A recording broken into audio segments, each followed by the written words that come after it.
అర్ధరాత్రి వేళ ఇదిగో పెళ్లి కుమారుడు అతనిని ఎదుర్కొన రండి అని ఒక కేక వినబడెను. ఇది మనము మత్తయి సువార్త 25వ అధ్యాయము మొదటి 13 వచనాల్లో మనము 10 మంది కన్యకల గురించి మనము తెలుసుకుంటాము. 10 మంది కన్యకలు కూడా దేవుణ్ణి ఎదుర్కోవడానికి వెళ్ళి ఉన్నారు. కానీ పెళ్లి కుమారుడు ఆలస్యము చేయడం ద్వారా వారు కునికి నిద్రపోయినట్టుగా చూస్తున్నాము. అర్ధరాత్రి వేళ వారికి ప్రభువుని ఎదుర్కొనడానికి రండి అని ఒక కేక వినబడినట్లుగా మనము చూస్తున్నాము. ఎప్పుడైతే అర్ధరాత్రి వేళ ప్రభువుని ఎదుర్కొనుటకు పెళ్లి కుమారుణ్ణి ఎదుర్కొనుటకు రండి అనేటువంటి కేక వినబడిందో ఆ సమయంలో అప్పుడు సిద్ధపడి ఉన్నటువంటి వారు మాత్రమే పెళ్లి కుమారుడితో విందుకు లోపలికి పోయినట్టుగా మనము చూస్తున్నాము. ఎవరైతే సిద్ధపడి ఉన్నారో వారు మాత్రమే దేవుడితో ఇక్కడ పెళ్లి కుమారుడితో లోపలికి వెళ్ళినట్టుగా మనము చూస్తున్నాము. ఈ యొక్క సిద్ధపడి నిరీక్షించిన వారికి మాత్రమే, సిద్ధపడి నిరీక్షణ కలిగి ఎవరైతే ఉంటారో వారికి మాత్రమే ఇక పరలోక ప్రవేశం అనేది ఉంటుంది.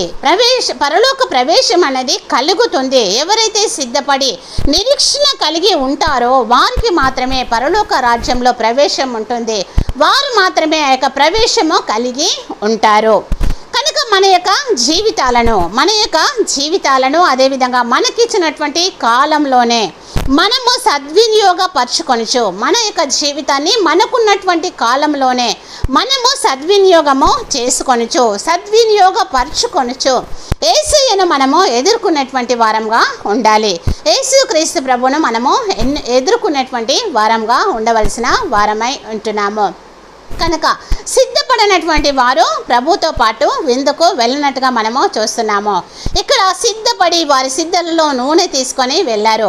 పరిశుద్ధ జీవితము జీవించడము కాదు, కానీ పరిశుద్ధ జీవితముతో పాటు పరిశుద్ధాత్మ అనేటువంటి దేవుని యొక్క ఆత్మను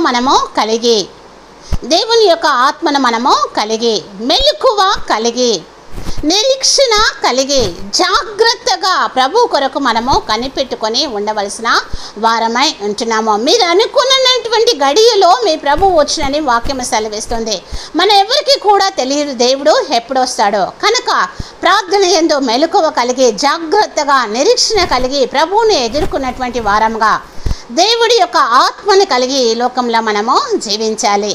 ఈ విధంగా మనము జీవించుటకు దేవుడు మనకు సహాయము చేయును గాక, మనలందరినీ కూడా సిద్ధపరచును గాక. ఇటు వాక్యము మనందరి హృదయంలో ఫలభరితమవును గాక. వాక్యానుసారంగా మనందరము జీవించుదము గాక. ఆమేన్.